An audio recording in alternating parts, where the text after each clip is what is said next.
Yeah. Maybe I like mean, this is such a first world problem that we have, right? I'm just sitting Yeah. on the pier and I was listening to Stephen. I'm like, yeah, these are happy days, right? look. I mean, we can talk about Salah, Mane, Diaz all we want. The real loss will be Divock Origi. We all know that. Yeah.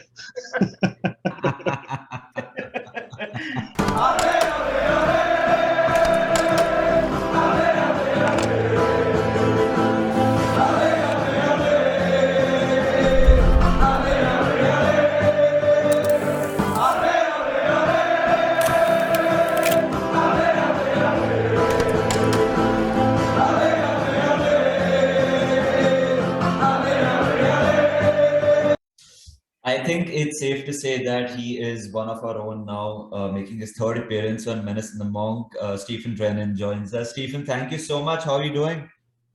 Very well. Always a pleasure to be here. How are Uh, you guys doing? all good, Stephen. We're absolutely delighted. A, because you are here, and B, because we are now the 9-time champions of the League Cup. Stephen, tell us your reaction for the win. How did you watch the game? Where did you watch the game? Was it as nerve-wracking for you as well? Yeah. The the domestic cups are kind of interesting for me because I make like a conscious choice at the start of the season not to think about them too much. I think that like whenever you're an elite football team, which we are at the moment, you need to have ways of bringing through the next level of talent and keeping your fringe players fresh. And I basically look at the domestic trophies the way maybe Arsene Wenger did with Arsenal, sort of 20 odd years ago. He uses them just to like bring through the kids, give them minutes, build up their value in case we need to sell them, use it to work out if any of them are near first team level. And so I've had like a lot of impact from guys breaking through recently who have picked up minutes in the domestic cups. Usually it means at the sacrifice of actually trying to win them. So I start the season not really thinking that they're on the plate too much. If we end up getting to the final the way we did this season, where we looked like we were probably going to be out at one point, and then we just turned it around last minute. Once you get to the final, it's something to win. But up until that point, I tend not to think them too much. I just sort of sit back and enjoy them and look forward to seeing the kids play. Look forward to seeing fringe players get some minutes and sort out their rhythm issues. Because if you need them in the tournaments you're really serious about, like Champions League, Premier League, you don't want like Oxlade-Chamberlain coming on the pitch with like 5 minutes in his legs over the last 2 months. So I never really take them too seriously until we get to the final. And then you want to win it. And I really wanted to win it, and I'm glad we did.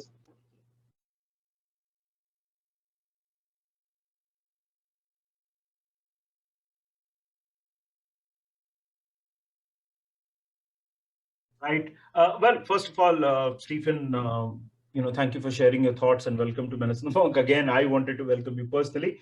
But now there is this chatter about a quadruple.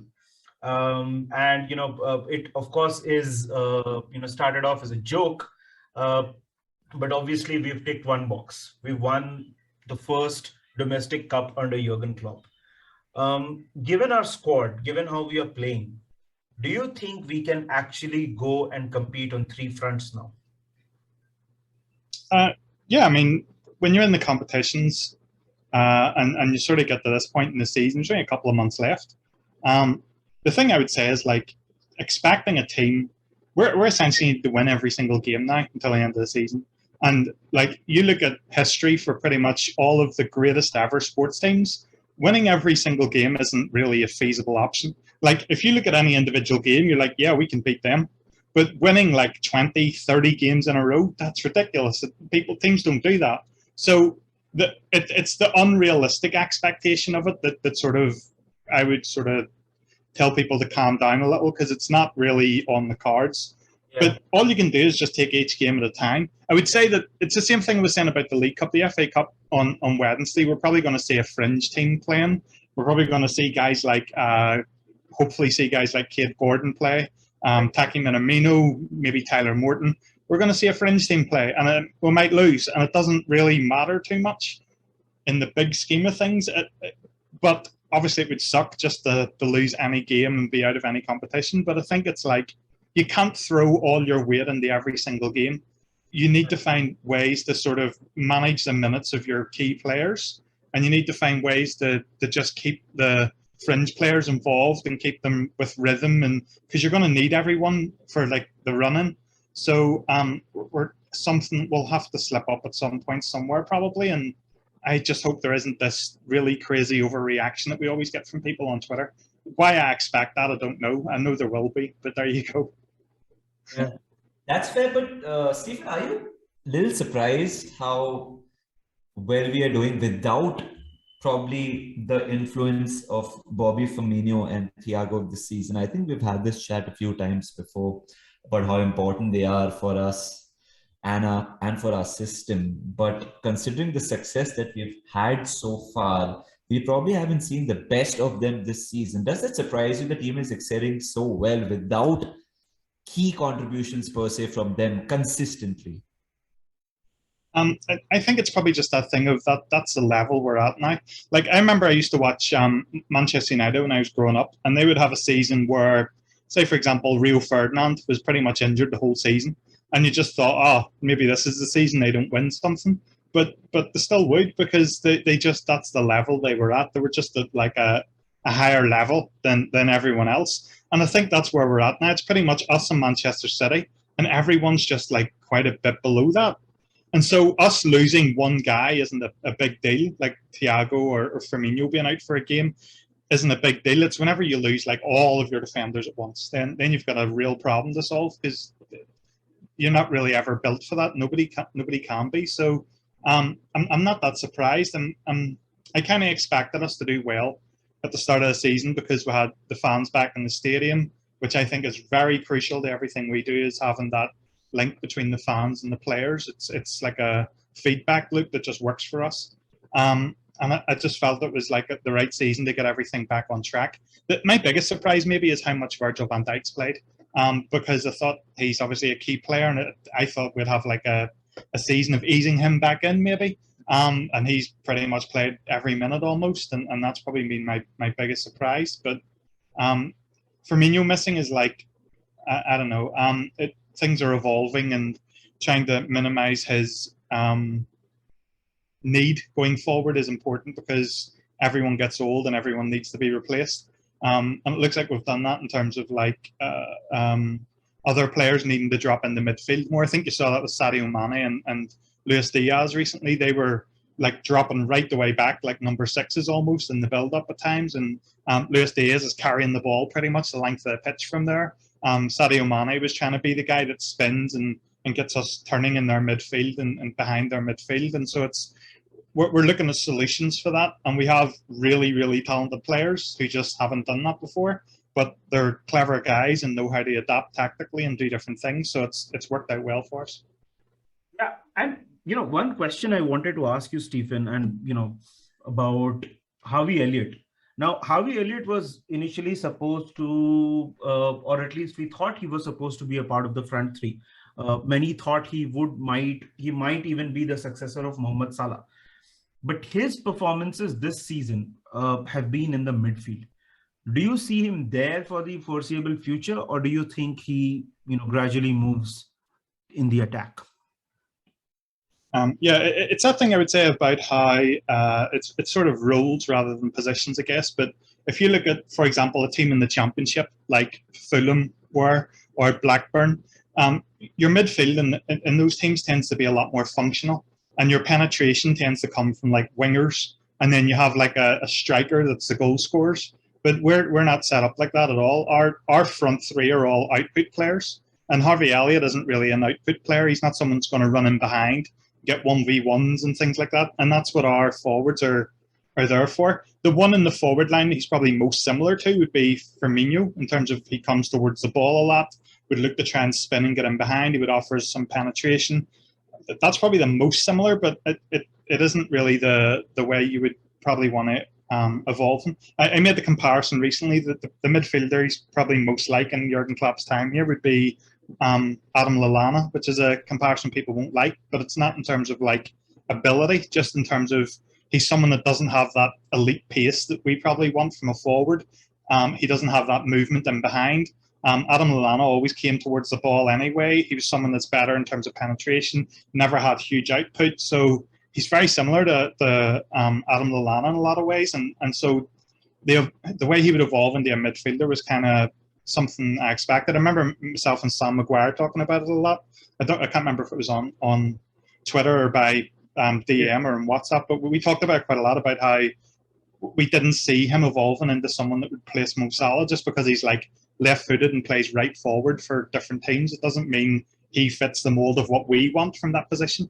In the same way as like Aaron Wan-Bissaka would never work out for us as a right back, or I don't know, like McTominay would never work out for us in midfield because of the way we set up. These guys are doing different things for their teams, and they're things that we don't need at all in those positions in our teams. Mm-hmm. Yeah, I mean, I think that Harvey Elliot, that way, I definitely thought that he would be, someone who would slot straight into the front three. But the emergence of Diaz has definitely, that's a good problem to have, honestly. Yeah. Speaking of Luis Diaz, Stephen, of course, I mean, you are in Brazil right now, and he won the player of the tournament in Copa America. Really exciting player, done so well for Porto this season. What do you think he brings to this Liverpool side, which was missing? We have the goals of Mo Salah, we have the system of Bobby Firmino, we have the unpredictability of Sadio Mane, we have the assassin-like nature of Diogo Jota. What does Luis Diaz bring to us? Yeah, he's pretty much very quickly become my favorite player. I grew up watching guys like Zidane and Ronaldinho and people like that, people who used flair in a way that it was actually useful rather than just showboating.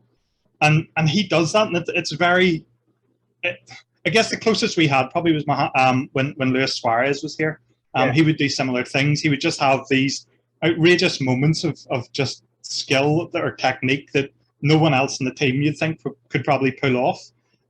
It's not like Jared, where he would just be an overpowering force and have just the most outrageous power in his shots and ability to get them on target and his outrageous passing range. He was never really that guy who was like bundles of flair, even though there's that time he double nutmegged Didi Hamann for England. But Luis Diaz just reminds me a lot of Ronaldinho, of those sort of those guys that just they play for fun, and they're just a lot of fun to watch. I've seen him do like chest passes, no look passes, like 5 of them in a game, lifting the ball over people's heads, which is something that's very... I didn't know it was a Colombian thing. It's definitely a Brazilian thing. I see it happening all the time here when you watch kids play.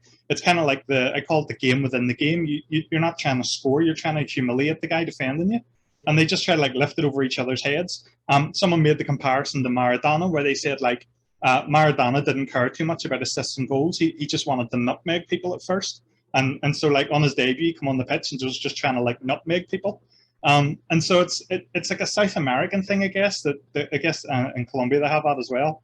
And I just love watching it. And it's that ridiculous unpredictability that maybe we haven't had since Luis Suarez. I think that's the thing that he has. Obviously, Firmino does that in little bits, but it looks like Luis Diaz is going to be someone that does that every single game. You're going to have like 5 or 10 moments per game where Luis Diaz does something amazing that just, you don't know where that comes from. And I noticed at the weekend, like, he made Chalobah look like Martin Skrtel against us. He was so afraid of defending. He was just kept backing up until he ended up like in his own 6-yard box by the time he was actually trying to deal with the situation. And in terms of like, if you think about it in terms of XG, when Luis Diaz is picking up the ball, there's 0 chance of scoring a goal. But once you back a guy up into his own 6-yard box and you're taking a shot that can get deflected or rebound out into the penalty spot or win you a corner, or you get bended around the defender and unsight the keeper and you can score, which is what happened to Mignolet against Martial with Skrtel. So he's basically massively increasing the threat that we have just by carrying the ball into the box. And then teams will have this problem where they have to decide, do we double up on him or do we just leave one guy to get murdered by him all game? And if they double up on him, that just means there's an ocean of space for someone like, if it's a midfielder, say, for example, Thiago or Keita, or if it's one of the defenders, it means there's going to be a big space between your defenders, and then guys like Jota and Salah are going to benefit from it. So he's going to act like a gravity well for us almost, maybe, where everything just ends up getting sucked towards him when we get the ball, and just gaps will appear in the opposition defence, or massive gaps will appear on the other side of the pitch if the whole defence just collapses onto one side.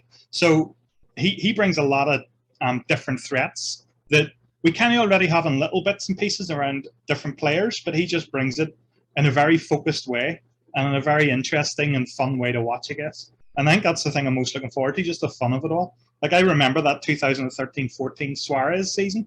It was just so much fun watching him every single week. Trying to do the absolutely impossible every week was great.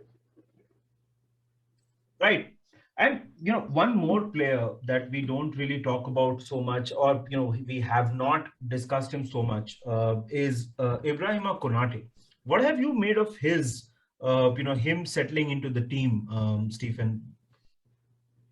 I kind of expected he would play more from the point of view of, like I was saying at the beginning, Virgil van Dijk on a recovery season from an ACL. You kind of expect him to maybe play half your matches. And I said right away when Joe Gomez got injured that this year would pretty much be a recovery year for Joe Gomez. If you look at all the data in terms of return to play numbers in American sports, because this is an injury you tend to get more in American sports, it seems. His injury was something where a lot of people don't return to play at the same level, and they take a while to get back there. And I just thought this year's almost a write-off for Joe Gomez. I wouldn't worry too much about how much he plays or how he plays. It's just about trying to stay fit for a year and not get a recurrence of the injury. And he's pretty much done that, which is a good thing, but it means he just hasn't played much. But I was expecting Konate to play more, just because those two guys wouldn't be playing. And I figured that Joe Matip would be getting injuries because that's what Joel Matip does. He hasn't, so it's kind of hasn't played as much as I thought he would. But when he has played, I think he's been brilliant. He has his little moments where you think he's still adapting. At the start, for example, he wasn't getting the offside trap right, but at the weekend he was brilliant and got it right every single time. And it was, if anyone, it was actually Van Dijk that sagged the line on one occasion. But I think he's been great. And I liked hearing the comments from guys like Zlatan Ibrahimovic, basically saying he was shocked to find out how young he was. And basically he's going to be a dominant defender for years because, I mean, he's just got everything. He's got pace. And I remember at one point Lukaku tried to shoulder charge him. They were both chasing a long ball in the corner. And Lukaku tried to shoulder charge him, and it literally looked like it didn't happen. Because Konate just didn't react to it at all. And I'm so used to Lukaku just bullying defenders. And Konate just basically still strided along, stayed in front of him and shielded the ball back to Keller. And I just thought, that's ridiculous. Just to have that much control and strength and balance, that's ridiculous. He's so talented. I think Bayern Munich signed the wrong centre-back from RB Leipzig. Totally. For our sake. I'm so happy that they signed the wrong centre-back. But hearing from you, Stephen and Nidhi, you and me have spoken so much about this Liverpool side. We're living the happy days. We're living the best days. Actually, Manas, sorry to cut you short. Before we move on to that question, one quote, thing. I think Rio Ferdinand today, and Manas, that question, I think I want to ask both of you guys. He said that Matip passes to the strikers better than Virgil van Dijk, which is a big statement to make, right? Do you guys agree with that? Sorry, who said this? Who was the quote from? Rio Ferdinand. Rio Ferdinand? Yeah. I would have to check the data on it. It's I don't know. I think what I would say is that Van Dijk's passes would probably be more noticeable because they're over a larger distance. And Van Dijk's passes are done in a way to sort of open up the pitch.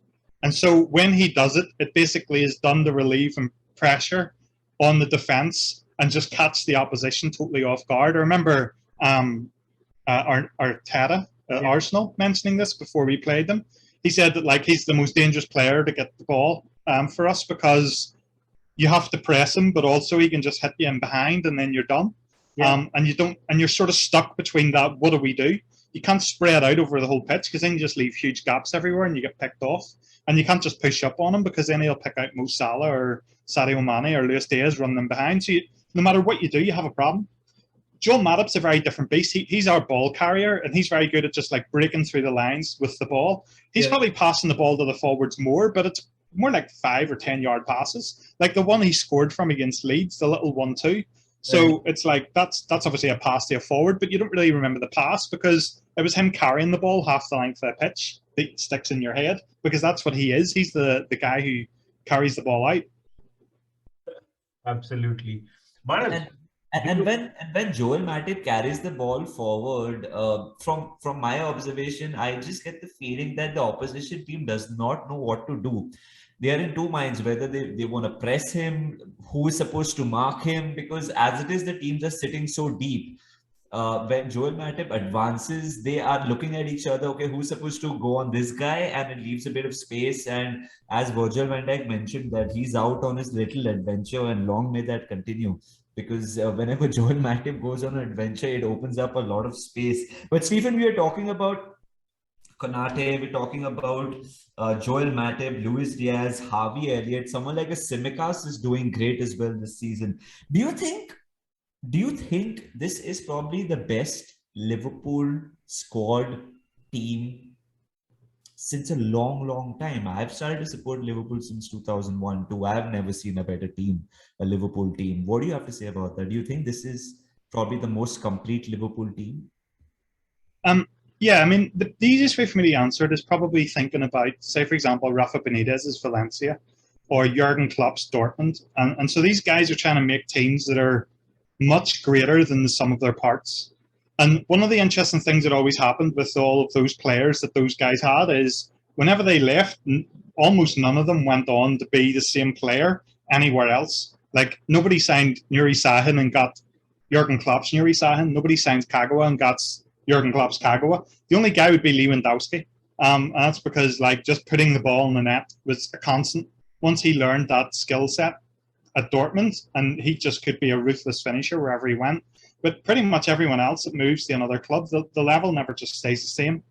And I think there's probably an element of that at Liverpool, whereby these guys have a very specific role in a very specific system, and they're part of a machine, and it all works perfectly, and everybody in the machine looks great. And I don't know if you picked up Tsimikas and threw him into another team, whether he would look as good. Same for maybe, say, Robertson. Unlike, say, I mean, there's guys like Trent Alexander-Arnold, who's clearly a very special player. Mohamed Salah, just ridiculous. And those guys, you put them anywhere, and they'll thrive because they're just amazing players. But I think there's a lot of people in our team that are probably very good cogs, maybe the perfect cog for the machine, but it doesn't mean they work in any machine. And I think that's a big deal, and it's very hard to separate that out when you're analysing players. Like, to what extent is he just thriving because he's part of that system, and the system works to his benefit? It's basically marrying recruitment and tactics. We're recruiting the perfect guys for our system, so you never see guys come in and just look completely out of place. And I would say maybe Manchester United would be the complete opposite of that, where they sign a lot of players that people think are going to be a lot better than the players we're signing, but then they turn out to be much, much worse.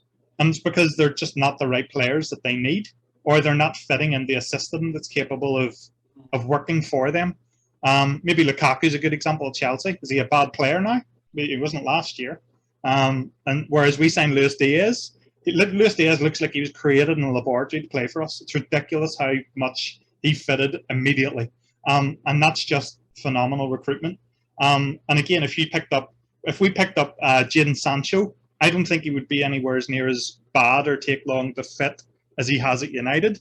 Same for Werner. There's no way if we signed Werner, he would have stumbled as much there. I think it's just one of those things where our recruitment marries perfectly to our tactics, and doing that is far more important than what you spend or who you spend it on or how highly rated those guys are in FIFA when we buy them.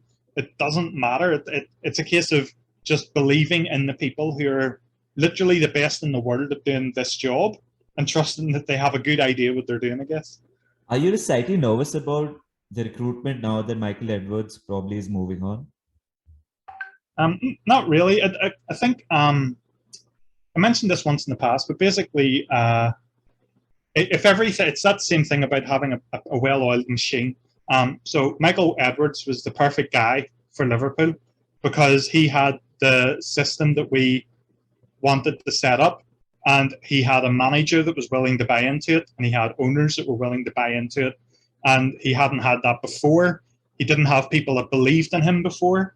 And then once we get Michael Edwards, we build the system using Michael Edwards. So all of his input and ideas and approaches and however he thinks about recruitment, those are all things that the system gets absorbed and becomes part of the built-in of the system. And Edwards is saying this himself in terms of recruitment. It's like people think he's like a one-man guy who just sits there and does the whole job and decides who we're signing and scouts them and filters out all the chaff. And it's not like that at all. And that's the thing is, like, we've still got guys like Ian Graham, and we've still got a team of like world-class chess players or like data scientists, physicists, engineers. We've still got all these guys like using the data side of things.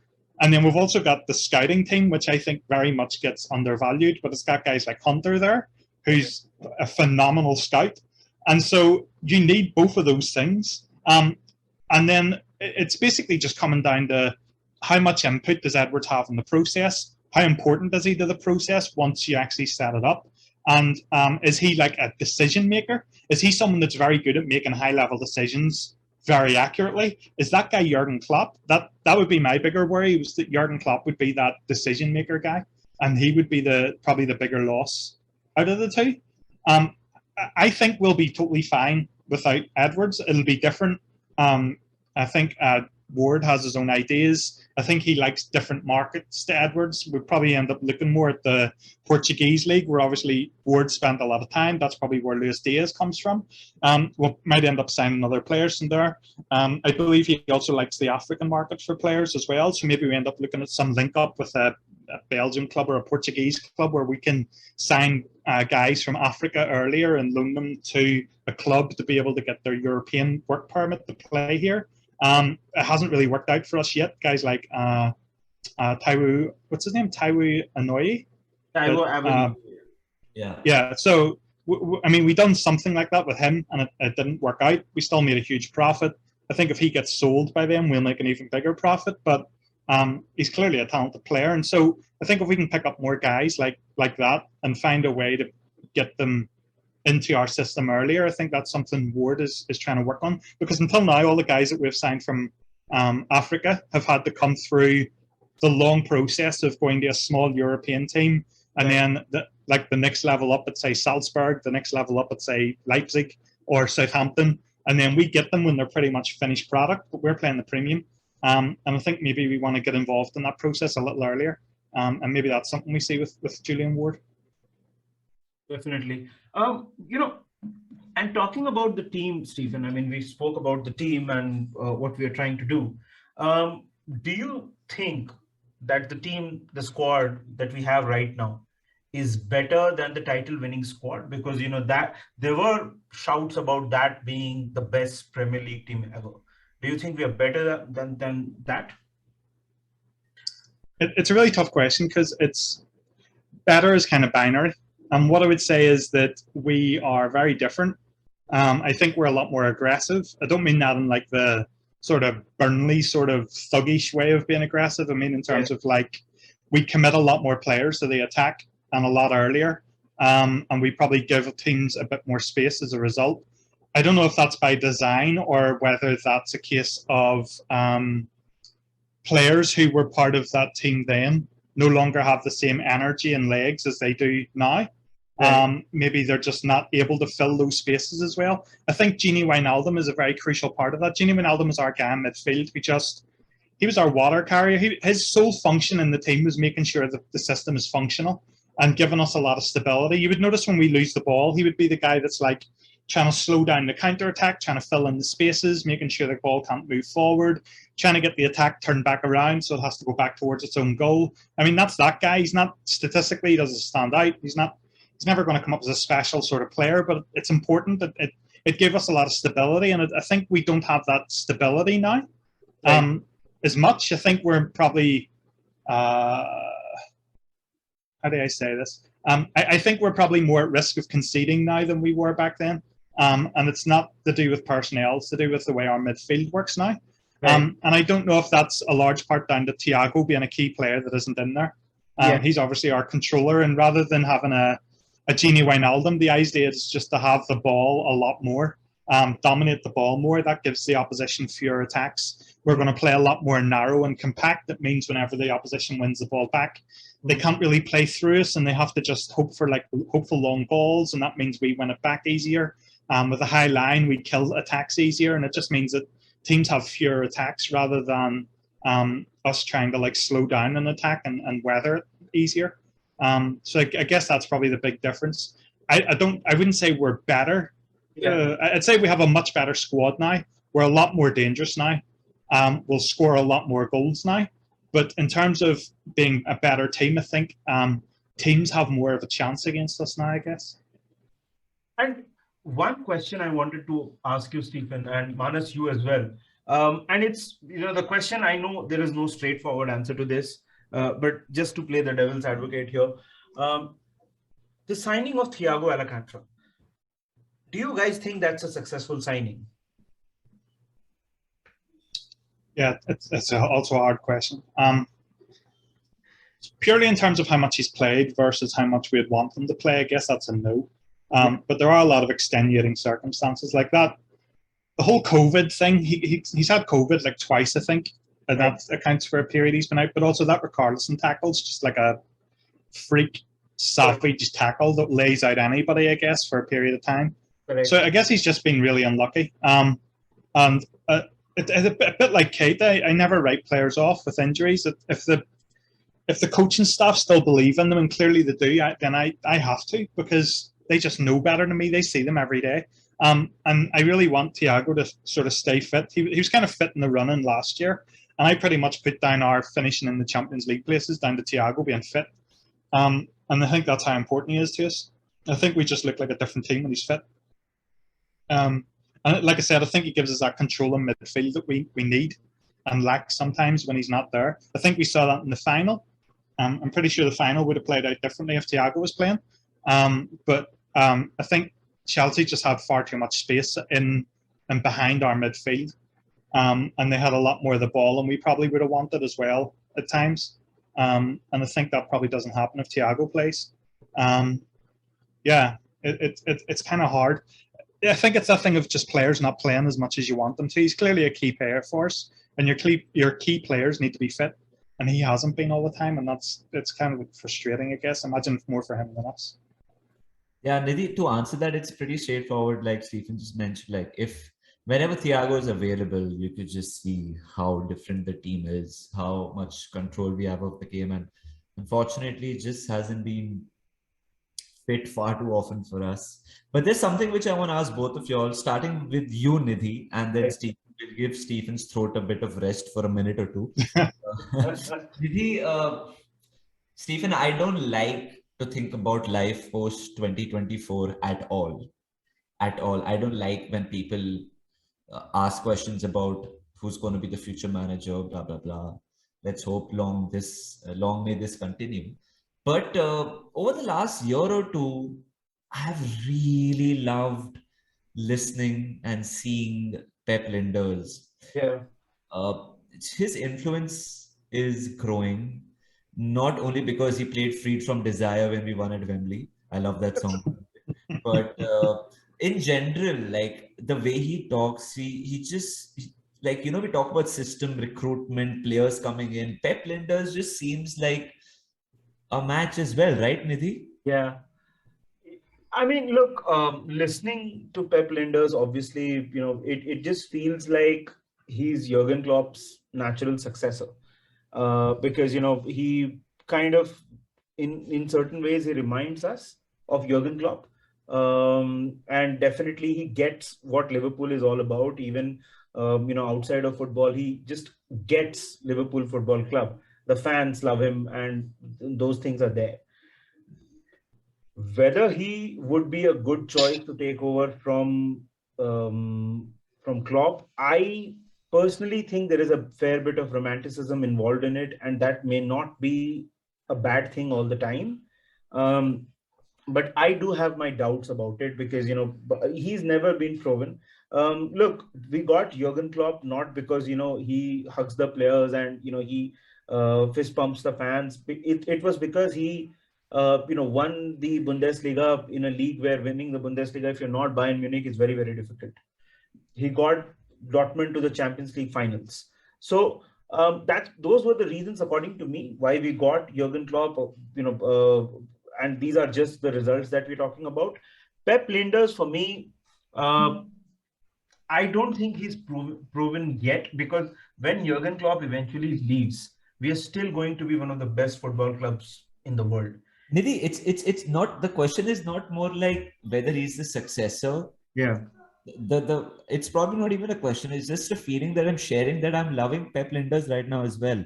It's very surreal because we had a song for Colin Pascoe, I remember, under Brendan Rodgers. But the reality is that whenever we look at Pep Linders, I remember he was taking charge the game against Chelsea at Stamford Bridge. Yeah. Now, when Kelleher is in goal, right, you feel confident. Now, when we see Pep Linders in a press conference as well, it just feels right. And I'm just sharing that sentiment. I don't know whether it's a question or not, but it's just something about Pep Linders which calms me. Does that happen to you as well, Stephen?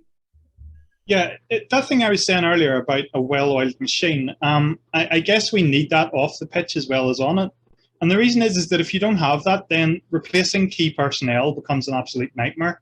Because I think, for example, Manchester United, I think we're always built on the absolute brilliance of individuals. So like Alex Ferguson, just a brilliant manager. And that's what they're built on. But as soon as he goes, everything falls apart. And in history, they were always kind of like that as a team as well. They always had like a star player that everything was built on. But it meant that everything was primed to fall apart when he wasn't there. Right. And I think that we've always tried to not be like that. I think throughout history, Liverpool's always been the opposite. And that's one of the interesting differences between United and Liverpool historically as well. But we need to be like that off the pitch now, because we can't just be entirely dependent on Jurgen Klopp, because that at some point that's going to go, and it doesn't matter when, it will. And that's the important thing. And so I think, I would suspect that that's how we're set up off the pitch. I imagine that's why when Jurgen Klopp was missing in games, that it didn't really change too much. I'm not saying he's not important, and I'm not saying we won't miss him. I'm just saying that like the whole setup isn't based entirely on the brilliance of Jurgen Klopp.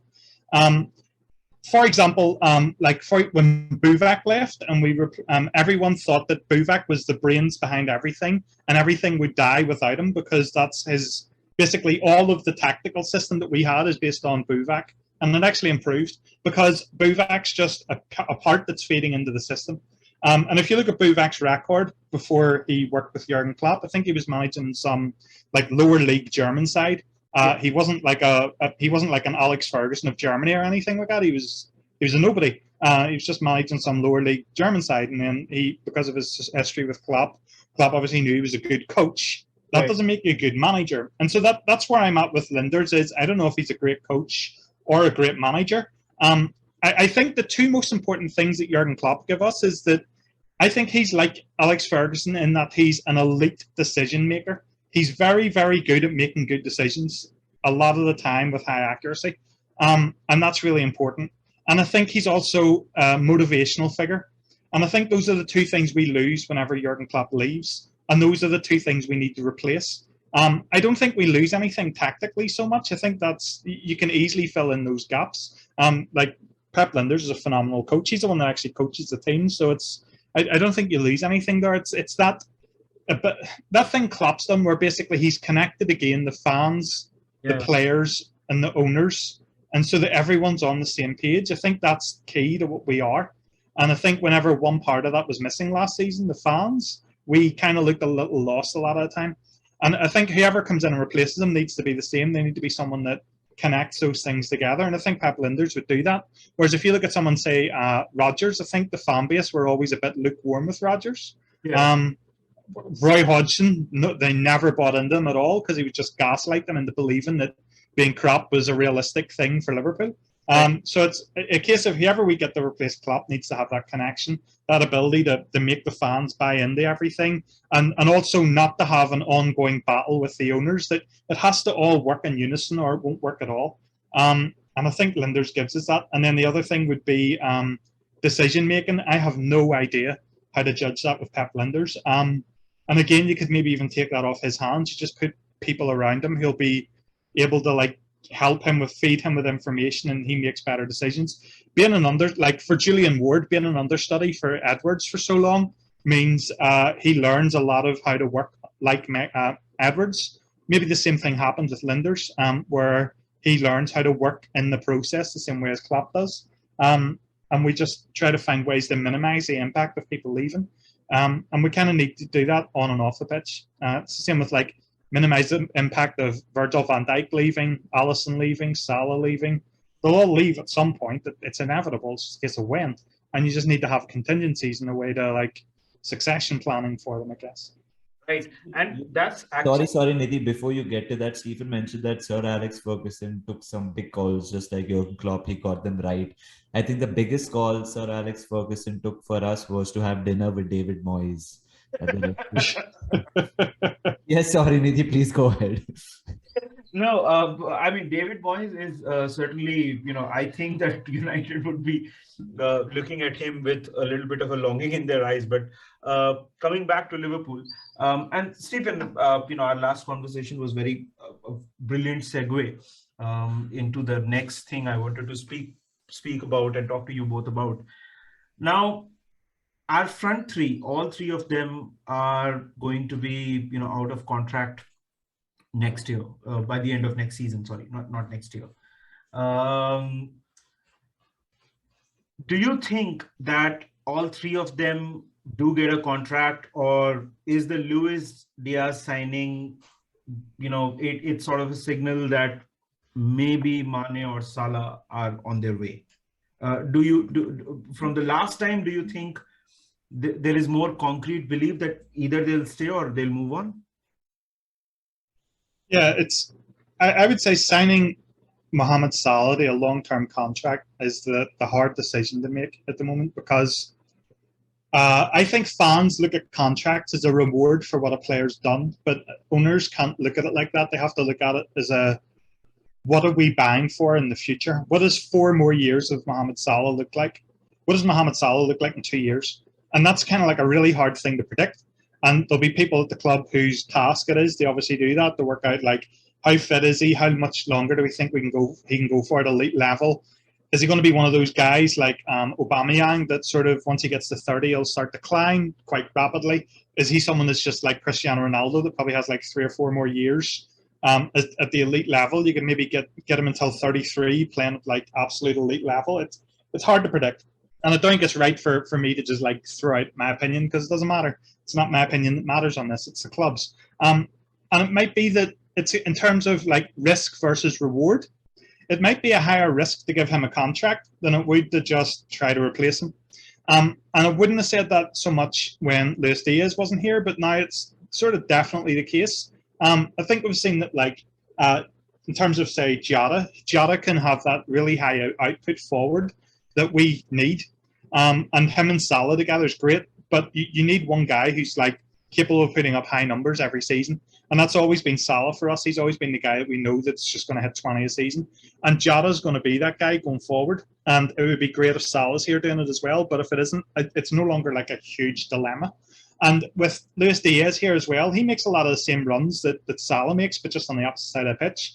And I mentioned earlier, he has that sort of gravity thing that Salah has too, in terms of like, whenever Salah gets the ball and he's in space, and you just see like defenders clump around him, and that creates loads of space for people around the pitch. But also Salah has the ability just to take them out.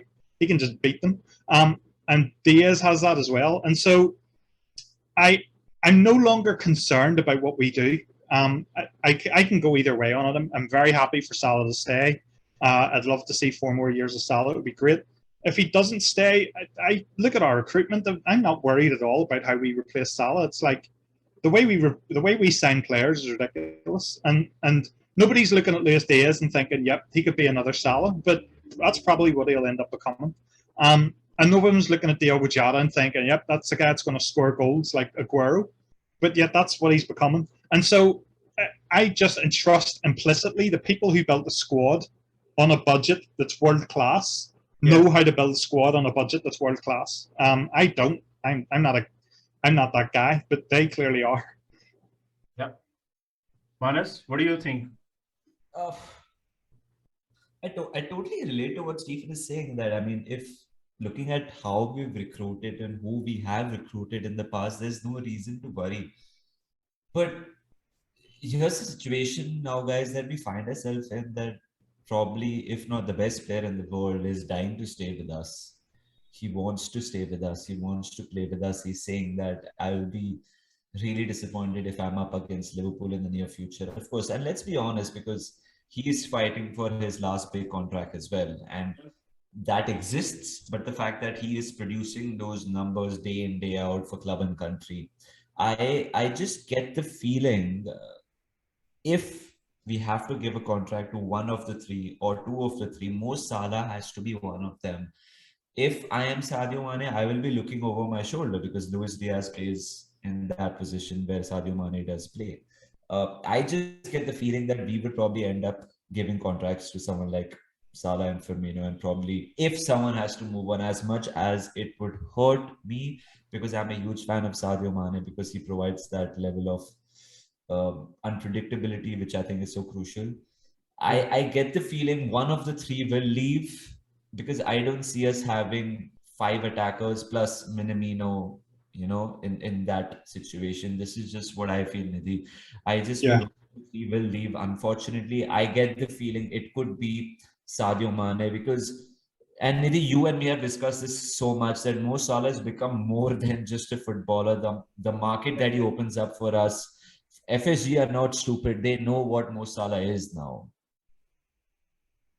I don't want to compare these guys in terms of ability, but what I would say is that in the past we were never worried about losing our star players when it was time to lose them, when it's getting towards the end of their careers, or whenever we felt we'd got a good value out of them. And we saw guys like Kevin Keegan leave, and then there was, like, he was obviously our best player. He was World Player of the Year. And then we replaced him with Kenny Dalglish, and literally no one looks back and regrets losing Kevin Keegan after that. And we saw Souness leave, Ian Rush leave. These guys all left and they all got replaced. And then we went through a period with like Graham Souness and everything after that where we never had a good team, a really, really good team that could challenge. So you're afraid of losing Steven Gerrard because literally the whole team is just Steven Gerrard. Like if he leaves, it's a disaster. And I think that's the point where we got to, where we're just afraid of losing key players. Whereas if you look at Man United, they were never afraid of losing key players. He let like Jaap Stam go. Paul Ince was his captain. He just let him go, didn't care because he knew that Roy Keane would be a better player. Let David Beckham go. Let Ronaldo go. You can't be worried about letting your star players go. And the optics of it always look bad. It's like, oh, you're letting the best player in the world go, and money doesn't matter if you don't invest it well, and blah, blah, blah. But ultimately, selling Salah to pay for a rebuild of like 2 or 3 players of Jota's level would be ridiculous. That just takes you on to another level. Or say, for example, renewing the contracts. It's like, would it cost more to renew Salah's contract than it would both Mane and Firmino together? And these are the sort of questions that will probably come up behind the closed doors and have to be thought through. Is like, where's the point where it isn't good value anymore, or there's better value to be had elsewhere? And people will hate the fact that football's thought of like that, but it is very much how you have to think about it, because if you don't run it as a business, you fail. The money side of things runs out, then the talent on the pitch runs out as well. So we'll be very much thinking about this in like monetary terms as well, and we won't be caring too much about optics. And I think the one time we cared about optics was like Fernando Torres, and we rushed into signing Andy Carroll because it's like, oh no, we're going to lose a star player, and we just blew a load of money on a guy who wasn't good enough.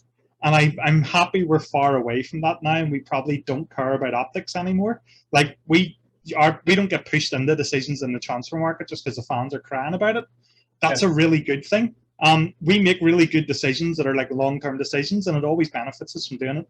Like whenever we lost out in Van Dijk, we didn't just like panic and buy the guys that I was seeing linked with us and fans were mentioning, like Harvey Elliot and stuff. It was like we waited and got Van Dijk because Van Dijk's worth waiting for.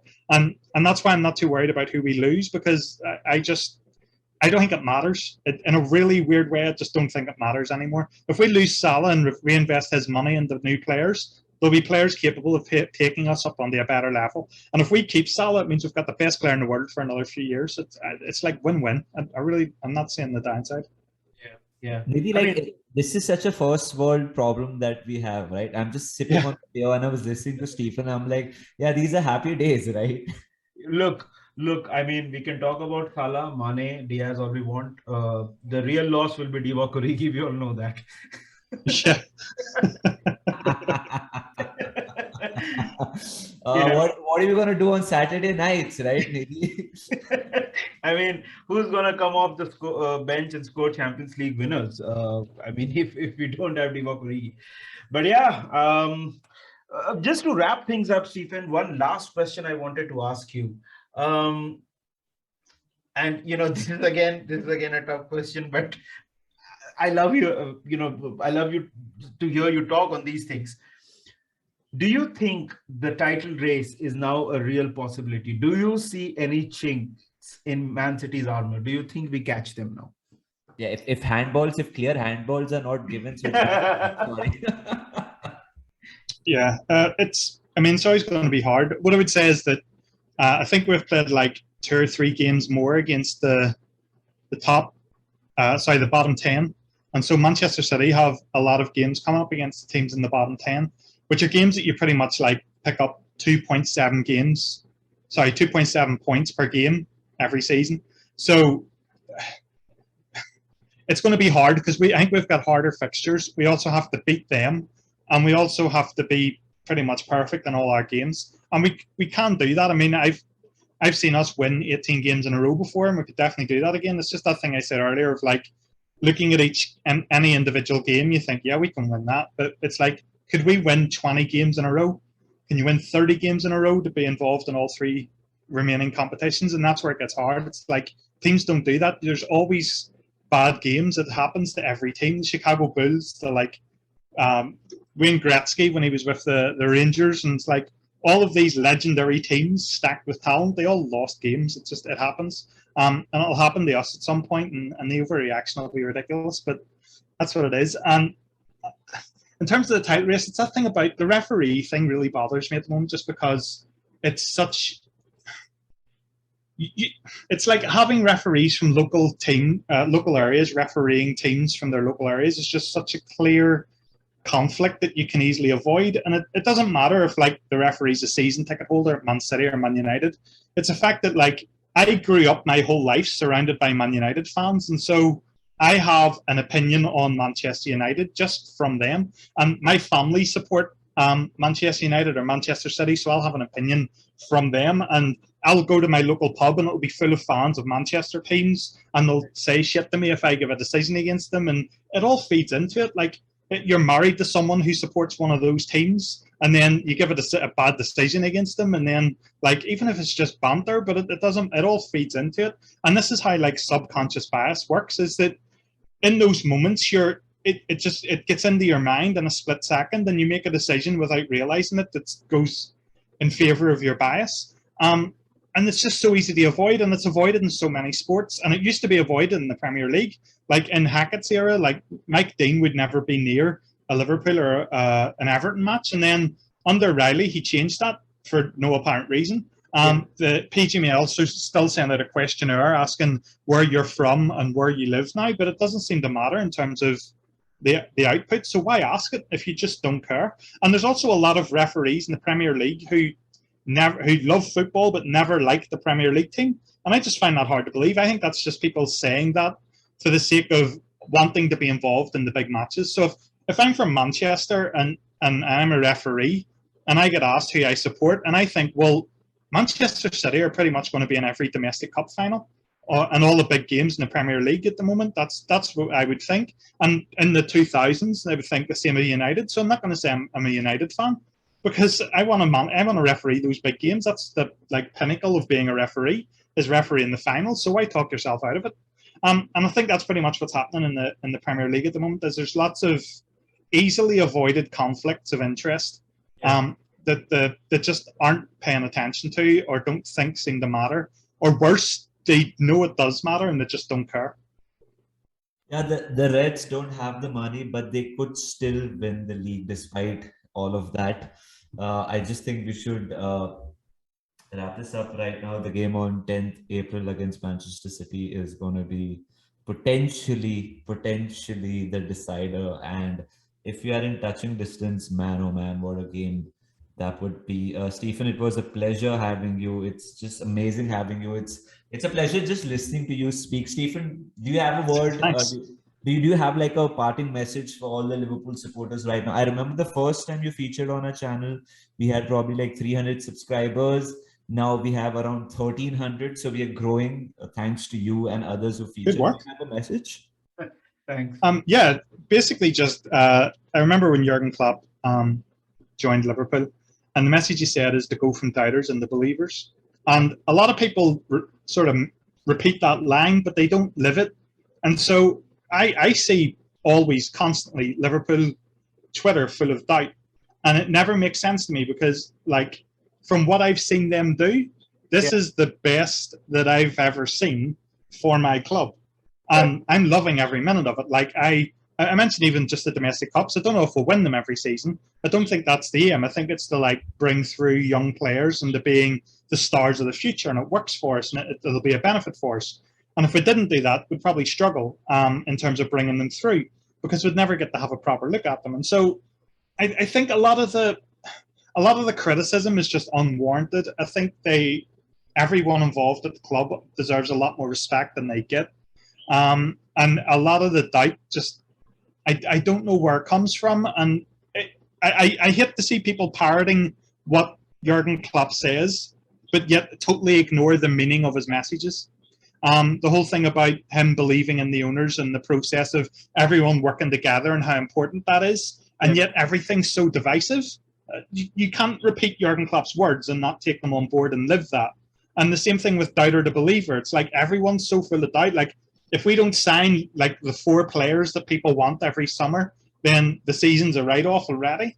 Or if we lose or draw a single game, the season's a write-off. And just like, no, just believe in the team and just enjoy the journey, because you're going to look back. I swear to God, everyone's going to look back on this period of time watching Liverpool as being one of the best times of their life. And you either enjoyed it and lived it, or you look back with regret. It's definitely one of those two. And so just enjoy it. It's so much fun. Like even just watching Luis Diaz is going to be a load of fun. Doesn't even matter what happens. It's going to be I remember the Ronaldinho area. I don't remember the results of any of the games, but I just remember watching Ronaldinho. And I think we could have that with Luis Diaz. So just enjoy it. Just enjoy every minute. Yeah, this is the perfect time to become a top red, if you know what I mean. Just just live it. These are the best times. These are the best times. Stephen, thank you so much for your time. Really, really appreciate it. Nidhi, pleasure as always. This was almost an hour long and it flew by.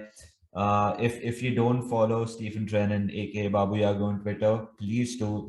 The guy is a legend, and let's hope we have many more trophies to celebrate this season itself. This was Menace in the Monk. Thank you so much, everyone, for listening. Take care. Bye-bye.